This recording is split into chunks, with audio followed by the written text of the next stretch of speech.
우리 오늘 하나님 말씀은 마태복음 20장 말씀을 함께 교독하도록 하겠습니다. 마태복음 20장 17절에서 19절 말씀이니까 우리 합독하도록 하겠습니다. 마태복음 20장 17절에서 19절의 말씀인데 세 구절이거든요. 우리 한 목소리로 천천히 읽어보도록 하겠습니다. 시작.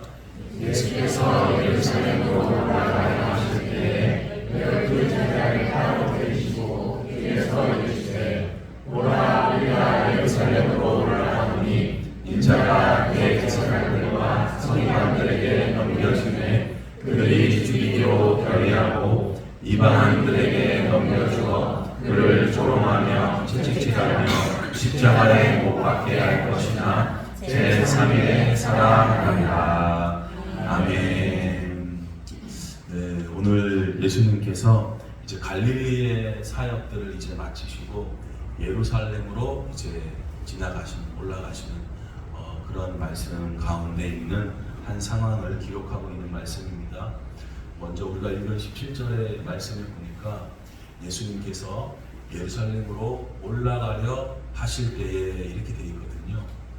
근데 지리적으로 보면 갈릴리가 더 위에 있고 예루살렘은 아래에 있습니다. 이런 걸 보면 조금 이제 안다라고 생각하는 분들은 저 봐라 성경은 저렇게 얼토당토하게 잘못된 표현들이 많다 이렇게 이제 문제 삼는 경우들이 가끔 있을 수 있습니다. 이제 성경에 나타난 그 뜻을 모르면 이렇게 오해를 하는 경우가 많은 거예요. 갈릴리가 더 위에 있다 하더라도 신앙의 중심은 예루살렘이기 때문에 우리는 예수님께서 그리고 성경에서 표현하기를 예루살렘으로 올라간다라고 이렇게 표현을 하는 겁니다. 그래서 신앙이 중심이고 말씀이 중심이고 예수님이 중심이기 때문에 우리의 말의 표현도 달라지는 거예요. 그러니까 실상 보여지는 거하고 또 의미로 들어가게 되면 달라지는 거죠. 그래서 이런 의미를 알아야 성경이 더 이해가 되기 시작하는 겁니다. 그래서 예루살렘으로 올라가려고 할 때에 많은 무리들이 따르고 있었는데 예수님께서 12제자를 따로 이렇게 부르세요. 그래서 길에서 말씀하십니다. 뭐라고 말씀하시느냐? 18절에 보니까 이제 봐라. 우리가 이제 예루살렘으로 올라가는데 올라가면 너희들이 생각하고 있는 것처럼 멋진 나의 등단이 막 이루어지지 않을 거야. 막 오병이어의 막 놀라운 기적들 그것이 아니라 이제 나는 어떻게 되냐면 종교 지도자들한테 이제 넘겨지게 될 거야. 그리고 그들이 나를 죽이기로 결정을 할 거야. 그러고 나서 어떻게 되느냐?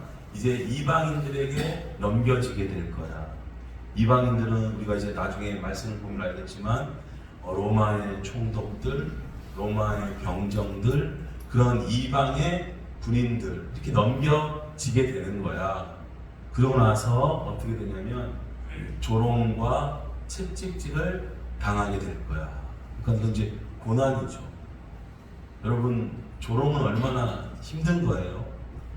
모욕을 당하고 수치스러움을 당하는 것 때문에 어떤 사람들은 차라리 죽는 게 낫다라고 그럽니다. 그 꼴은 내가 못 보겠다 이런 거예요. 차라리 죽여달라고 하는 경우가 많이 있죠. 심각한 부끄러움과 수치스러움은 우리를 굉장히 힘들게 하죠. 예수님께서도 그 조롱의 상황 가운데 있을 때 굉장히 힘이 드시는 거예요. 모욕을 당하시고 수치스러운 가운데 있게 되고 여러분 옷 벗겨짐을 사람들 앞에서 이렇게 당해본다고 생각하면 참 부끄러운 겁니다. 게다가 이제 채찍질을 막 당하시는 거예요. 예수님도 육체를 갖고 계셨기 때문에 아픔이 있었습니다. 성경을 읽다 보면 예수님께서도 피곤하시고 예수님께서도 허기가 지시고 막 이런 설명들이 나와 있거든요. 그래서 로마 군사들이나 사람들이 막 예수님을 채찍질하면서 때릴 때 예수님도 무지무지 아프셨을 거예요. 그 당시 채찍은 그냥 우리가 생각하는 허리띠 정도가 아니라 고래 상아나 그런 동물들의 뼈들이 막 박혀져 있는 굉장히 아픈 그런 채찍이었거든요. 그래서 그것이 한번 이 벌겨벗겨진 몸에 내리칠 때마다 살이 이렇게 뜯기는 거예요. 그래서 너무너무 괴로움 가운데 예수님이 고난을 받으셨을 것입니다. 자, 그리고 이제 어떻게 되느냐? 십자가에 못 박힌다. 근데 이 십자가에 못 박히는 거는 어떤 상황이냐면 그 당시에 무슨 의미 있게 죽는 삶이 아니에요. 뭐 이렇게 잘못된 상황들, 예를 들면 우리가 보통 의인이라고 하는 뭐 지하철에 어떤 사람이 있는데 그 사람을 밀어내고 내가 대신 죽는 그런 가치 있는 삶이 아니란 말이에요. 십자가에 못 박힌다는 거는 범죄자가 돼서 범죄자 중에 최악의 상황, 사형 판결을 받는 사람이에요. 그러니까 저 사람은 재생 가능성이 없다. 아주 악한 사람이기 때문에 사회에서 영영이 분리시켜야 된다. 이 판결이 뭐냐면 십자가의 사형 선고거든요. 그러니까 제자들이 듣기에 얘들아 나 이제 사형 선고 받게 될 거야. 이런 얘기란 말이에요. 십자가에 못 박힌다는 거는. 자, 그러고 나서 여기에서 끝나는 게 아니에요. 예수님께서 뭐라고 말씀하냐면 3일 만에 나는 다시 살아나게 될 거야. 자, 그러면 사실 우리는 좀 이제 어느 정도 알고 있으니까 이 얘기 들으면 우리는 어떤 마음이 일어나세요? 해피엔딩이라는 게 사실은 이렇게 마음이 다가올 수 있지만 제자들은 부활이라는 것에 대해서 아마 생각을 하기가 어려웠을 것으로 추측이 됩니다. 자, 오늘 한마디로 예수님께서 예루살렘으로 이제 가시면서 다시 한번 제자들을 이렇게 부르셔서 길에서 따로 말씀하시는 것은 너무 중요하고 너희들이 이걸 꼭 기억했으면 좋겠다고 생각을 하시면서 따로 이렇게 잘 얘기를 하시는 부분이 기록되어져 있는 거예요. 근데 오늘의 이 이야기는 처음으로 제자들에게 하시는 말씀이 아닙니다. 우리가 성경을 통해 볼 때 세 번째나 지금 동일하게 말씀하시고 있습니다. 제자들이 잘 기억하지 못할 수도 있어요. 우린 기억합니까? 우리도 잘 기억하지 못하는 경우가 그랬나? 뭐 이럴 수도 있는데 한번 다시 반복을 좀 해보겠습니다. 마태복음 16장에 보시면 아마 이제 보시면 기억이 날 거예요. 이때로부터 예수 그리스도께서 자기가 예루살렘에 올라가 장로들과 대제사장들과 서기관들에게 어떤 거요? 많은 고난을 받고, 이 고난은 뭐였습니까? 오늘 말씀을 읽어보니까 조롱과 채찍질을 당하는 여러 아픔들, 고통의 상황을 이야기하는 거죠. 그리고 죽임을 당한다. 이 죽임은 멋있는 죽음이 아니라 어떻게 해요? 가치 없이, 제일 가치 없는 사형 선고를 받고 죽게 된다. 자, 그런데 얘들아, 여기서 끝나는 게 아니야. 3일 만에 나는 다시 살아날 거야. 그것을 비로소 제자들에게 말씀하셨어요. 자, 이렇게 얘기하니까 자, 제자들의 반응이 어땠을 것 같으세요? 가장 대표되는 제자 기억나십니까? 베드로. 그 베드로가 뭐라고 하는지 아세요? 한번 읽어보도록 하겠습니다. 시작. 베드로가 예수를 붙들고 한문하여 이르되 주여 그리 마옵소서 이 일이 결코 주께 미치지 아니하리이다. 아멘. 자, 베드로가 예수님을 붙잡는 거는 막 이렇게 붙잡는 거예요. 왜냐면 항변하다라는 게 다른 번역에서는 대들었다. 그리고 원어적으로는 오히려 꾸짖었다. 이렇게 표현이 되어 있거든요. 그러니까 뭐 이게 막 발을 잡는 이런 느낌이 아니라 예수님을 꾸짖고 대드는 상황이기 때문에 거의 멱살 잡는 거예요.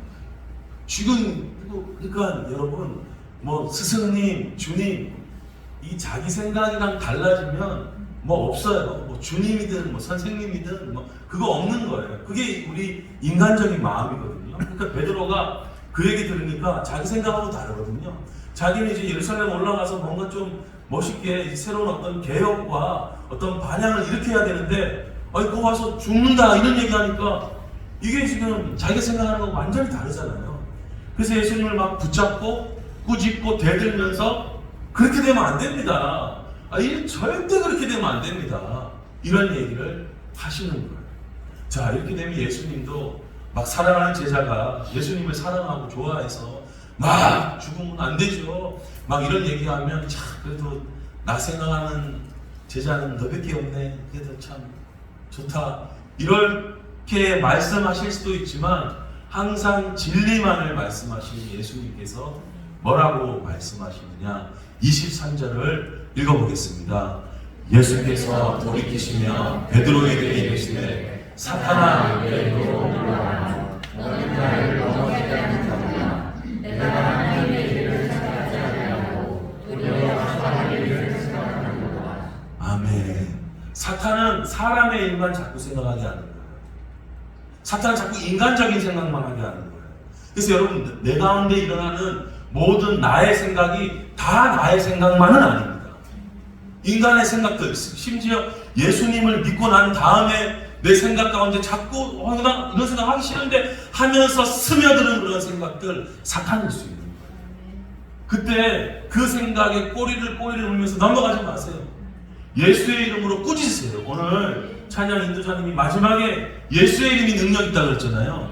예수의 이름이 능력 있는 줄로 믿는데, 사탄아 예수의 이름으로 명하니 내 생각에서 떠나갈지어다. 우린 뭐가 바른 생각인지 뭐가 하기 싫은 생각인지 알잖아요. 누군가를 미워하고 짜증나고 이런 생각들이 막 오려고, 누굴 막 판단하고 이런 생각 자꾸 깊게 들어가지 마세요.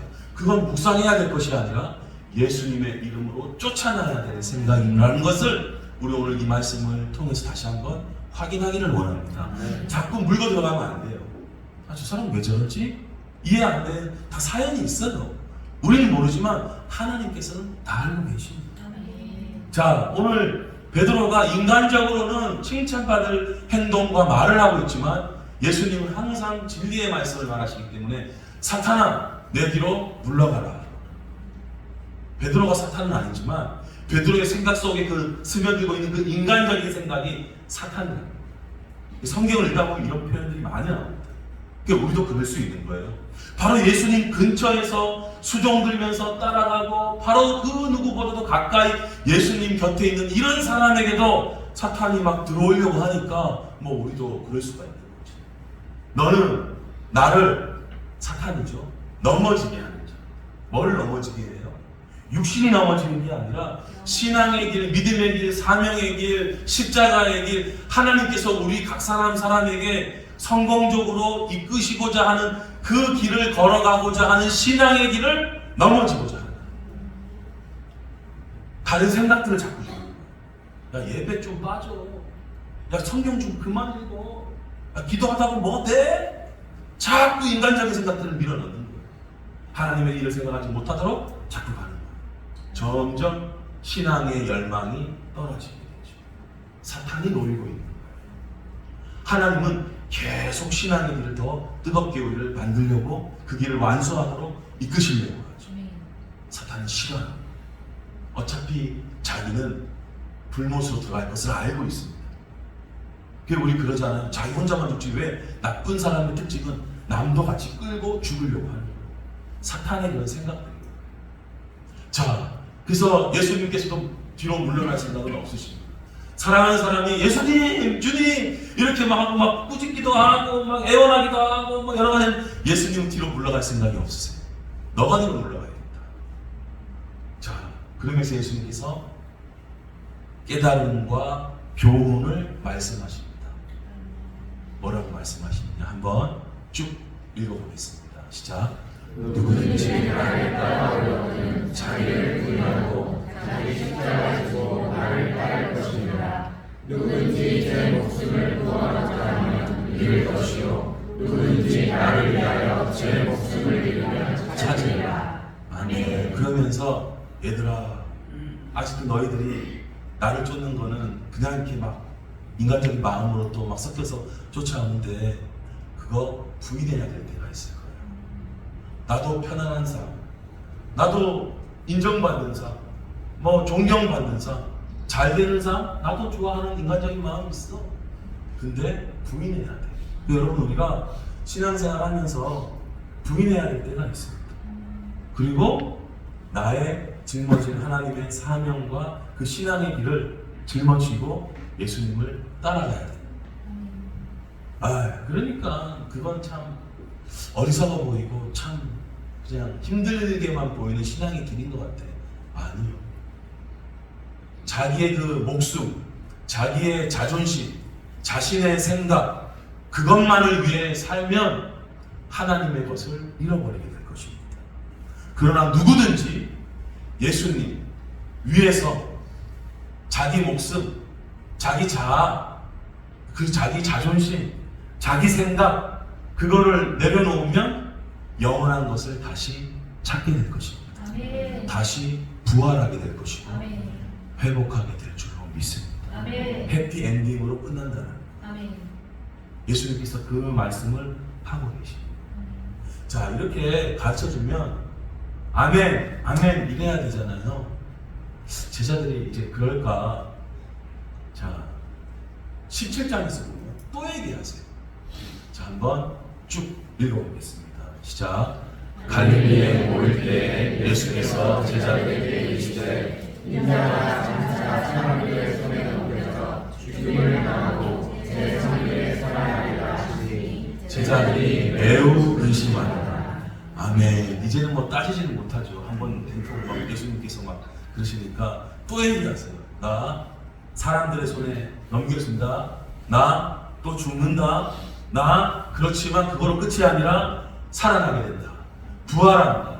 회복하게 된다. 일어서게 된다. 근데 제자들의 반응은 어때요? 매우 근심하더라. 초점이 뭐에 있어요? 죽음에 있는 거예요. 초점이 뭐에 있어요? 고난에 있는 거예요. 초점이 뭐에 있어요? 어두움에 있는 거예요. 여러분, 우리의 믿음이 고난과 죽음에 매몰되지 말고 부활과 소망에 들어가기를 예수님의 이름으로 축복합니다. 아멘.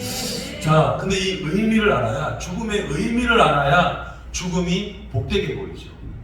그럼 이 의미는 뭐냐? 지금 제자들은 그 의미를 다 모르고 있거든요. 모르고 있기 때문에 베드로가 예수님의 막 옷자락을 잡고 대들고 꾸짖고 하는 거예요. 그 막 정말 대들고 또 근심하고 슬퍼했던 그 베드로가 나중에 어떤 사람이 됩니까? 오히려 이것을 전파하는 사람이 돼요. 자, 전파할 때 한 내용을 한 번만 보겠습니다. 베드로 전서 2장에 보면 베드로가 뭐라고 이야기하느냐, 이제 이것을 해석해냅니다. 정확하게. 자, 한번 다 같이 읽어보겠습니다. 신이 나무에 달려 그 몸으로 우리 죄를 담당하셨으니 이는 우리로 죄에 대하여 죽고 의에 대하여 살게 하려 하시리라. 그가 채찍에 맞음으로 너희는 마음을 얻었나니. 아멘. 자, 이제 베드로가 그 예수님의 죽으심이 이제는 어떤 것이냐는 것을 확실히 깨닫게 됩니다. 그래서 많은 사람들에게 그 의미를 전파하고 있습니다. 예수님께서 친히 그 하나님이시자 하나님의 아들 그 예수님께서 친히 몸소 나무에 달려 그 몸으로 우리의 죄를 담당하셨다. 우리의 죄를 떠맡으셨다. 그전에는 몰랐죠. 예수님이 왜 죽어야 하는지. 아니, 멋있는 그 예수님이 왜 죽어야 하는지를 베드로는 몰랐는데 그 예수님. 여러분, 근데 사실 인간은 다 죽습니다. 베드로도 그 사실을 알고 있었을 텐데 청년 예수님이 아직은 죽을 때가 아니라고 생각을 한 거죠. 지금은 아니라는 거예요. 인간이 죽긴 죽는데 지금 30대의 몸으로 왜 죽어야 되냐 이거예요. 자, 근데 친히 그때 죽으신 이유가 우리의 죄를 떠맡으시고 담당하신 죽음이시라. 그렇기 때문에 죄의 대가는 사망이고 죽음인데 죄를 담당하셨다는 얘기는 우리의 영원한 죽음을 떠맡으셔서 그분이 죽으셨다는 것입니다.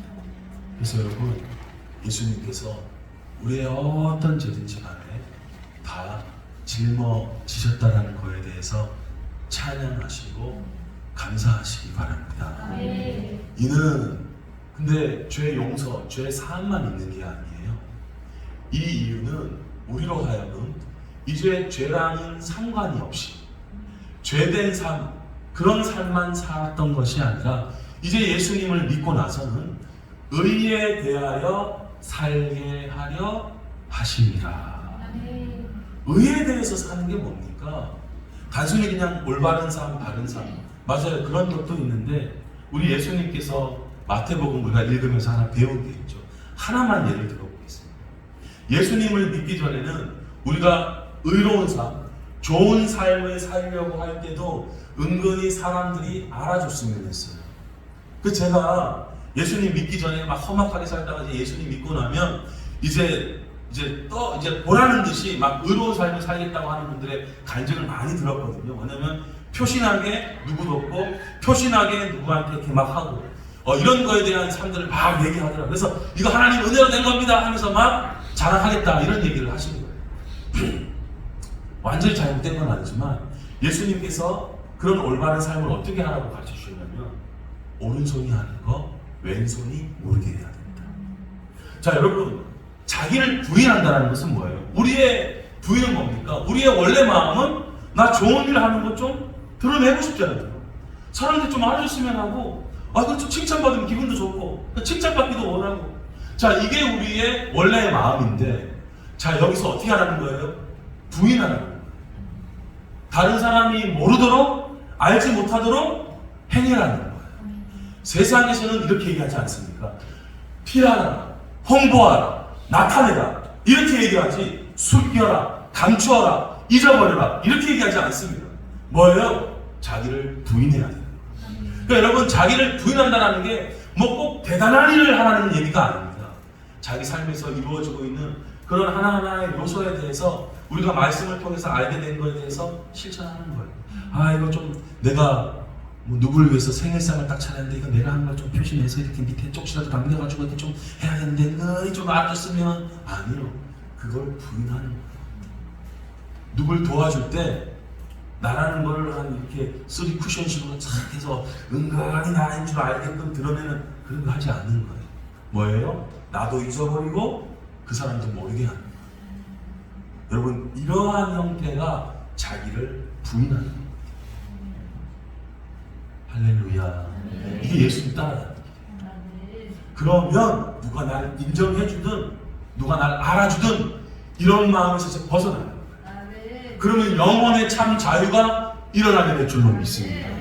여러분, 그러면 누군가에게 보이려고, 누군가에게 인정받으려고, 누군가를 신경 쓰며 이렇게 그물같이 살아오는 인생에서 완전히 자유하게 되는 거예요. 근데 그 사람의 마음은 방탕의 마음이 아니에요. 왜냐하면 예수님의 말씀과 마음이 내 속에 있기 때문에 자유하면서도 그 사람의 삶은 아름답고 복될 것입니다.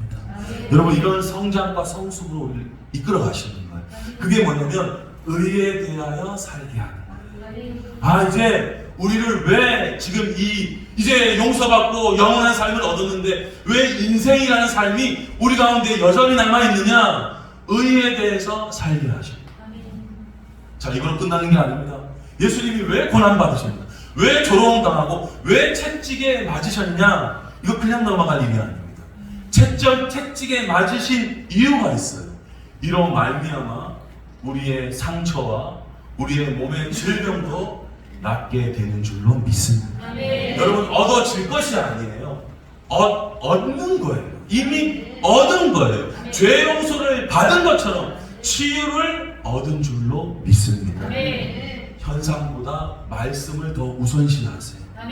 상황보다 말씀을 더 위에 두세요. 말씀이 내 삶에 지배하고 내 삶에 확 그냥 모든 것을 통제하게끔 나를 들이세요. 이거는 억지로 할 수 있는 게 아닙니다. 내 스스로가 선택하는 거예요. NO 하면 NO의 삶을 가는 거예요. 그러나 자기를 부인하고 yes 그러면 yes의 삶들이 내 인생 가운데 나타나게 될 줄로 믿습니다. 죽음은요 의미가 있어요. 왜 의미가 있냐면 사람이, 여러분 생각해 보십시오. 저는 결혼식 가면 가끔 정신이 없거든요. 너무 막 분주하고 해서 정신이 없을 때가 많아요. 근데 저는 장례식 가면 참 차분해지고 너무 좋아요. 왜냐하면 사람들이 죽음 앞에서 다 경연해지거든요. 이름만 대면 아시는 우리나라에 아주 하여튼 손가락 꼽히는 재벌 회장님이 계셨습니다. 세상을 떠난 지 굉장히 오래되셨는데 이분이 이제 병이 드셔서 죽음을 앞에 두고 입원을 하시게 됐어요. 그러니까 이분은 유학까지 갔다 오시는 굉장한 분이십니다. 똑똑하시고 아주 우리나라의 그런 경제를 막 많이 일으키신 그런 분이신데 죽음을 앞에 두니까 이제 영혼에 대한 삶, 이제 사업에만 몰두하다가 이제 그 세계에 대한 궁금함이 일어난 거예요. 갑자기 일어난 건 아닐 겁니다. 왜냐하면 그분이 그 궁금한 내용들을 서신으로 써서 어떤 분에게 이제 주거든요. 그렇기 때문에 그 내용들을 보면 그냥 짧은 생각이 아니에요. 긴 생각들 가운데 있었던 질문을 던집니다. 근데 안타깝게도 답변을 받지 못한 채 죽었어요. 자, 그 질문의 내용이 나중에 이제 세상 가운데 이제 나타났거든요. 드러나게 됐는데 몇 가지 이제 질문의 내용입니다. 제가 조금 읽어드릴게요. 신의 존재를 어떻게 증명하나? 신은 왜 자신의 존재를 똑똑히 드러내 보이지 않나? 신은 인간을 사랑했다면 왜 고통과 불행과 죽음을 주었는가? 예수는 인간의 죄를 대신 속죄하기 위해 죽었다는데 우리의 죄란 무엇인가? 성경은 어떻게 만들어졌는가? 그것이 하나님 말씀이라는 걸 어떻게 증명할 수 있나? 지구 종말은 오는가? 이런 기타의 질문들이에요. 여러분, 이런 질문들이 있으십니까? 혹은 이런 답변이 있으세요? 오늘 이런 내용들에 대한 것을 다 할 수는 없지만 여러분, 우리의 신앙을 점검하고 이러한 질문에 대한 확고한 답이 있으신 거예요. 그래야 사람의 삶과 말과 행동과 믿음이 명확해집니다. 아까 우리가 예루살렘에 올라간다. 근데 인간의 생각으로 보면 내려가야 되는데, 그러니까 한 번은 변혁이 일어나야 되는데, 그 의미를 일어나야 되는데, 자, 왜 하나님은 보이시지 않지? 여러분, 하나님은 영이십니다. 그러니까 귀신이라고 하는 그런 존재처럼 여러분, 영은 우리의 육체의 눈에 보이는 형체를 지닌 그런 존재가 아니에요. 저도 몰랐습니다. 근데 성경에 얘기해 주시더라고요. 그래서 영은 눈에 보이지 않는 분이세요. 자, 근데 보이지 않는다고 해서 존재하지 않는다? 그거는 너무 경솔한 판단입니다. 왜냐하면 여러분, 공기가 눈에 보이십니까? 안 보여요. 마음이 눈에 보이십니까? 안 보이지만 너무 확실하죠. 전파, 요즘 스마트폰 전파 대단하잖아요. 눈에 보입니까? 전혀 안 보이지만, 그래서 우리가 와이파이 잡느라 막 되게 애쓰지만 실제적으로 너무나 확실하게 존재하는 게 뭡니까? 그런 보이지 않는 것들이에요. 그래서 성경에서 뭐라 그러냐면 보이는 것과 보이지 않는 이 모든 것들을 만드신 분이 누구세요? 하나님이시죠. 골로새서 1장에 이렇게 이야기를 합니다. 그는 보이지 아니하는 하나님의 형상이요. 하나님은 안 보이세요. 그러나 하나님, 보이지 않는 하나님의 모습을 드러낸 분은 누구십니까? 예수 그리스도세요. 그 예수 그리스도는 모든 피조물보다 먼저 태어나신 분이세요. 먼저 있으신 분이세요.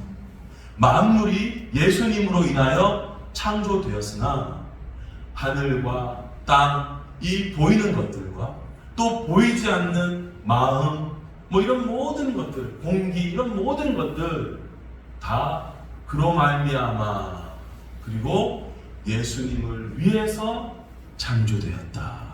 아멘. 여러분, 우리가 왜 창조됐다고요? 예수님을 위해서 창조된 거예요. 아멘. 이것을 믿으셔야 되고, 누군가에게 교육할 때도 너는 예수님을 위해서 창조된 거야. 이렇게 말씀하실 수 있으셔야 돼요. 물론 그 삶을 받아들이지 않을 수 있겠지. 아까 예수님께서 그랬잖아요. 자기를 부인하고 나를 따르라. 여기 계신 오늘 모이신 모든 분들이 자기 생각, 자기 욕망, 자기 길 이거 내려놓고 예수님을 위한 그런 생명의 길을 살아가시기를 주님의 이름으로 축복합니다. 그 길로 부르시는 거예요.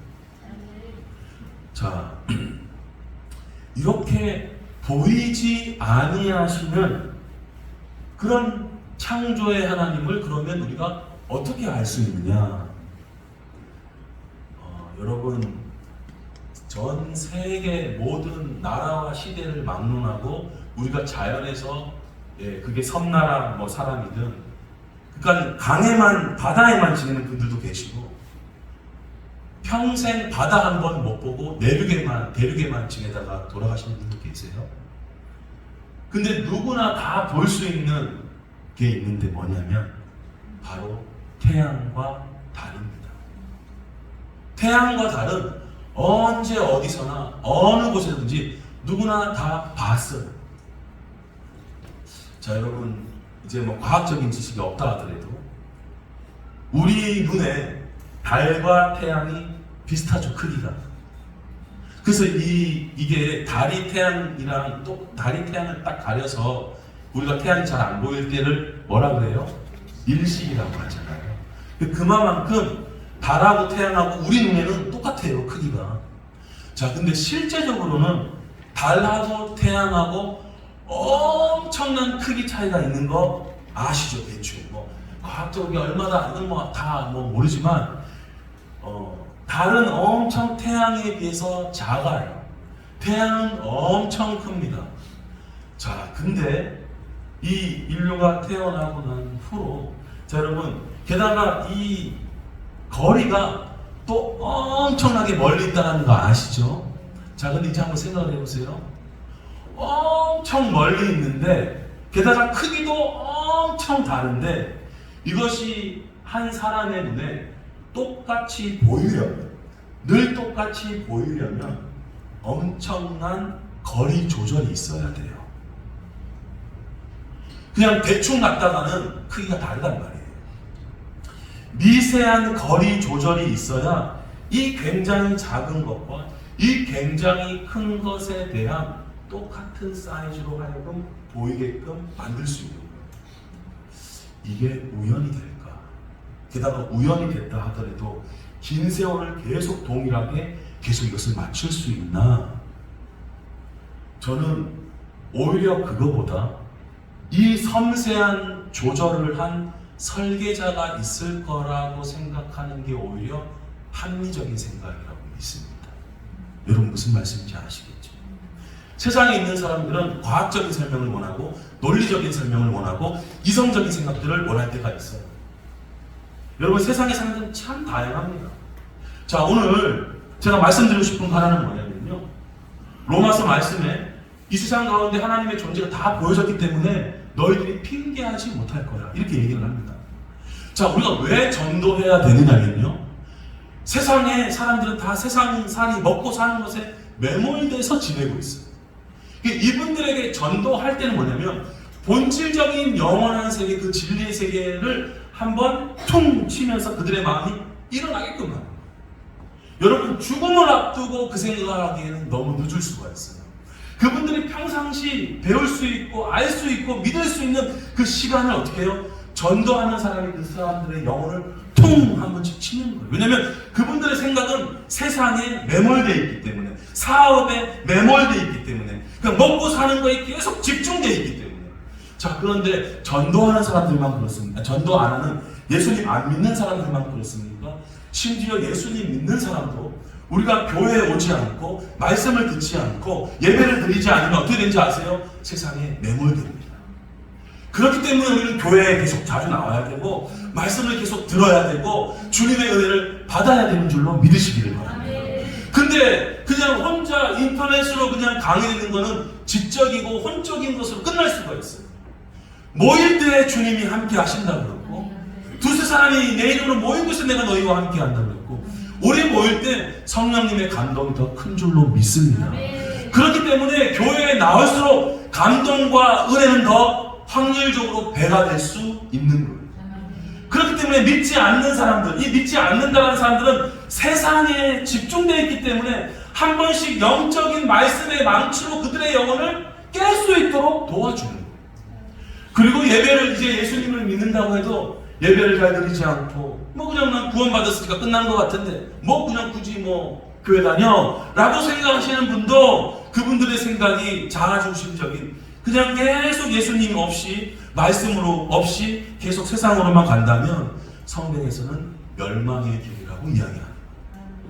그래서 예수 믿지 않는 사람들에게 우리가 전도한다라는 것은 꼭 무슨 막 이렇게 어떤 결정적으로 이분들이 예수님 영접하고 그냥 구원받았다 여기까지 간다면 너무 할렐루야겠지만 우리를 망치고 두드리는 거예요. 세상에 매몰되어 있고 먹고 사는 거에 대한 집중되어 있는 그분들의 마음과 심령에 어떻게 해요? 영적인 망치. 이거 내 힘으로 폭력으로 되는 게 아니잖아요. 능력으로 되는 게 아니잖아요.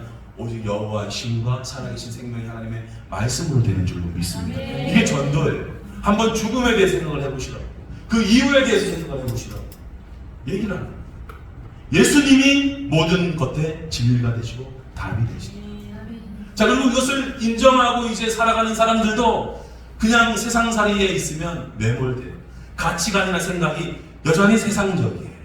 마치 복음사에 나오는 제자들과 비슷한 거예요. 예수님 죽으면 안 된다고, 뭐 한다고 하면 싸우고, 우리 다음 주에 보겠지만 이제 자리 싸움을 하거든요. 우리 똑같아요. 말씀으로 교육당하지 않고 양육당하지 않으면, 저는 이 표현이 어떤 한 철학자의 표현인데 정말 맞는 것 같아요. 여러분, 우리가 자발적으로 교육받고자 하고 양육받고자 하지만 여러분 한번 반대로 생각해보세요. 우리 아기가 태어났어요. 아기가 무슨 양육을 받고자 하고 가르침을 받고자 합니까? 그 아기들은 양육을 당하는 거고 교육을 당하는 거예요. 여러분, 교회에 나와서 어떻게 해야 되냐? 교육을 당하고 양육을 당하시기를 축복합니다. 왜냐하면 아기기 때문에 그런 거예요. 뭐 아기가 내가 양육과 뭐 이걸 해야 돼 이런 거 없습니다. 예수님을 믿고 태어난 모든 신생아, 영적인 신생아는 양육을 당하는 것이고 교육을 당하는 것이고, 그 속에서 자라게 되고 이제 깨닫게 되고 이제 알게 되고 그 사람의 마음과 생각과 말들과 행동이 서서히 바뀌어가기 시작합니다.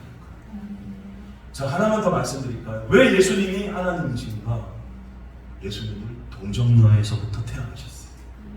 사람의 씨를 받으신 분이 아니세요. 성령의 씨를 받으신 분이세요. 그런 분은 온 인류에 예수님 한 분밖에 없습니다. 예수님은 무리를 걸으신 분이시고 예수님은 물을 포도주로 바꾸신, 이런 우리가 과학이라고 하는 그 모든 세계를 뛰어넘는 분이세요. 왜냐하면 모든 것을 만드신 분이시죠. 예수님은 몇 가지 음식으로 몇만 명을 먹이셨어요. 예수님은 윤리 도덕적으로도 완전하신 분이십니다. 사람이셨지만, 완전한 사람이셨지만 죄가 단 하나도 없었어요. 은밀한 그 마음에도 죄된 마음은 단 하나도 없이 완전한 분이십니다. 그분은 병을 고치시고 죽은 사람을 살리시고 결국에는 죽음과 고난에 먼저 본을 보이신 분이십니다. 그래서 여러분, 요한복음 14장에 보면 예수님께서 이렇게 말씀하세요. 나를 본 자는 아버지를 보았다. 여러분, 예수님을 보신 분들은 하나님을 본 줄로 믿습니다. 우리가 예수님의 2000년 전에 육체의 모습을 본 적은 없지만 성경을 통해서 우리는 예수님을 만나고 있습니다.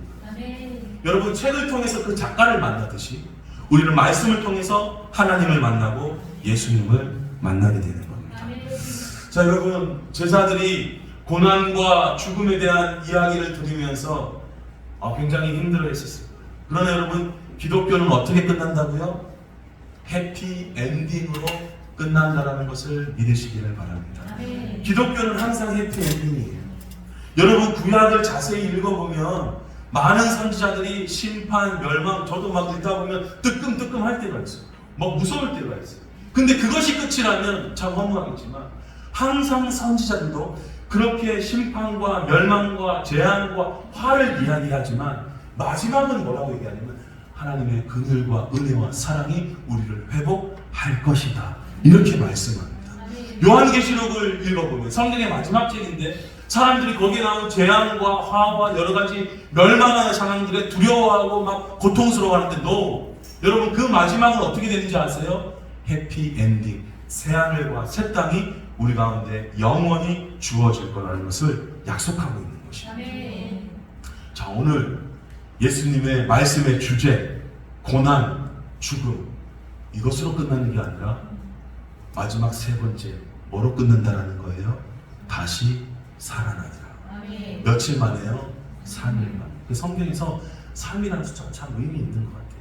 삼위일체, 세 가지의 어떤 예수님의 오늘 말씀의 교훈, 또 3일 뒤에 일어나는 것.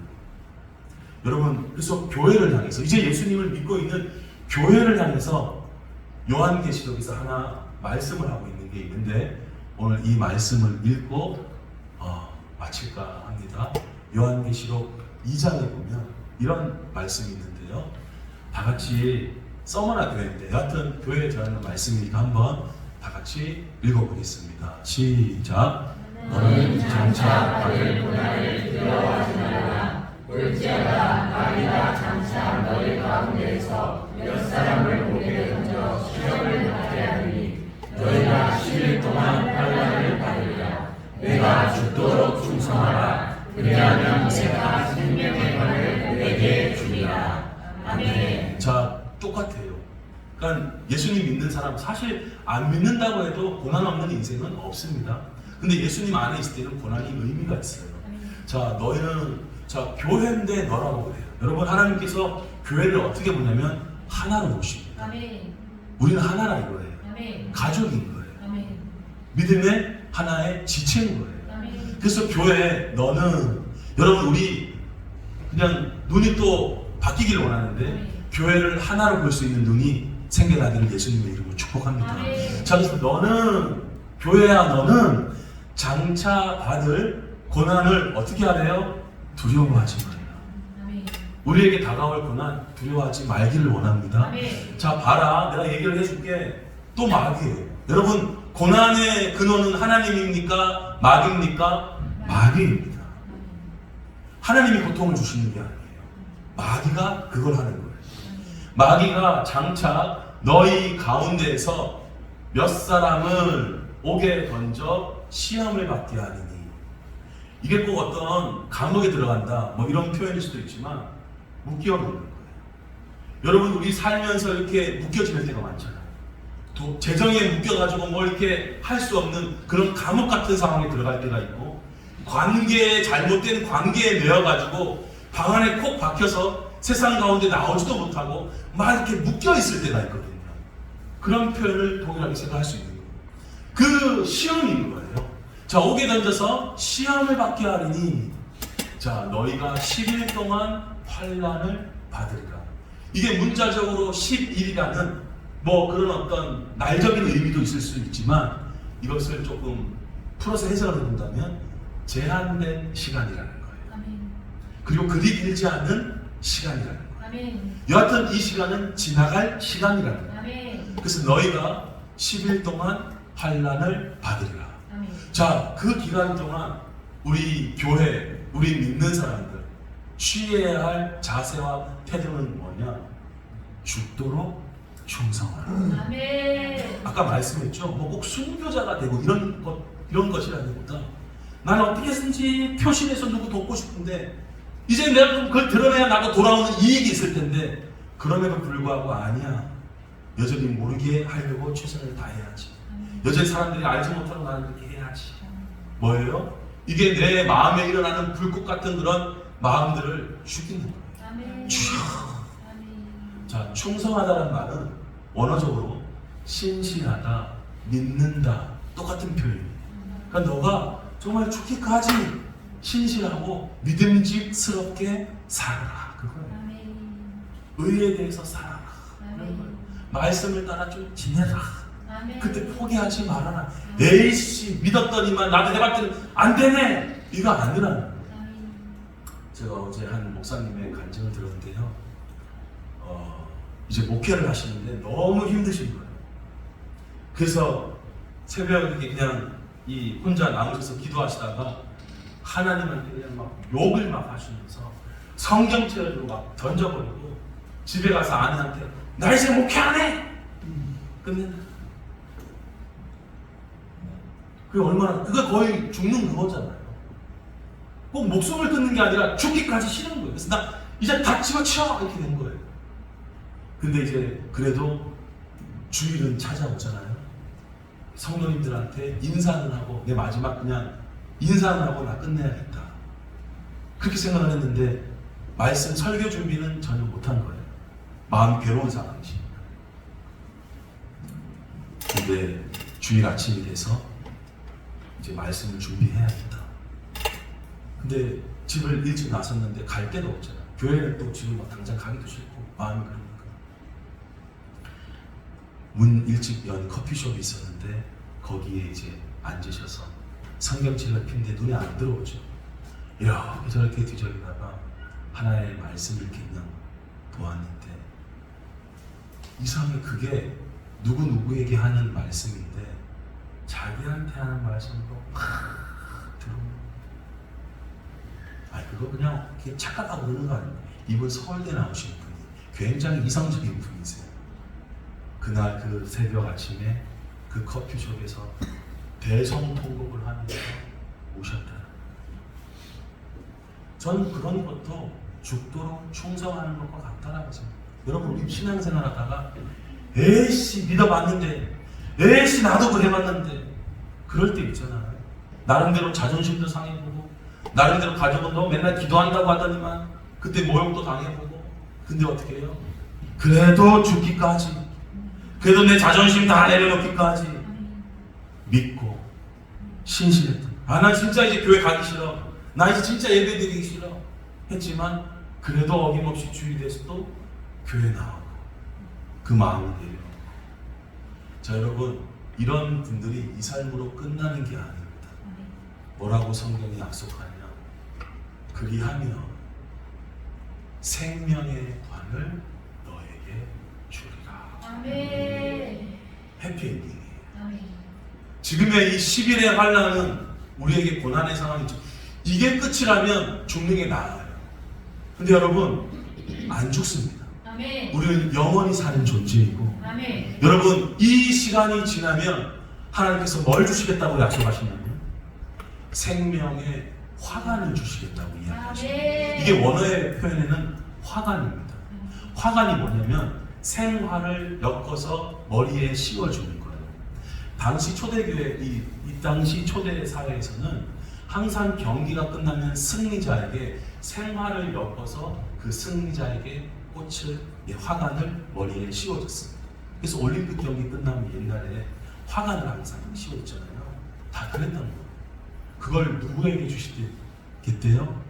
인생을 승리한 고난을 넘어간 막 하나님 향해 욕도 나왔지만 신앙생활에 대한 막 그냥 막 회의가 막 느껴졌지만 그래도 마지막에는 끝까지 예수님을 붙잡은 인생들에게 그 교회에 그 영혼들에게 하나님은 부활의 생명의 화관을 약속해 주셨습니다. 아멘. 여러분 신앙생활 하시다가 어렵고 힘든 상황 가운데 놓여 있을 때 10일의 환란이다 이렇게 생각하시고 끝까지 믿음 가운데 이전에 지내왔던 그 신앙생활을 유지하셔서 새하늘과 새 땅, 생명의 화관, 부활의 삶, 이 땅에서도 누리시고 아멘. 하나님께 영광 돌리시는 우리 모두가 되시기를 예수님의 이름으로 축복드립니다. 아멘. 아멘.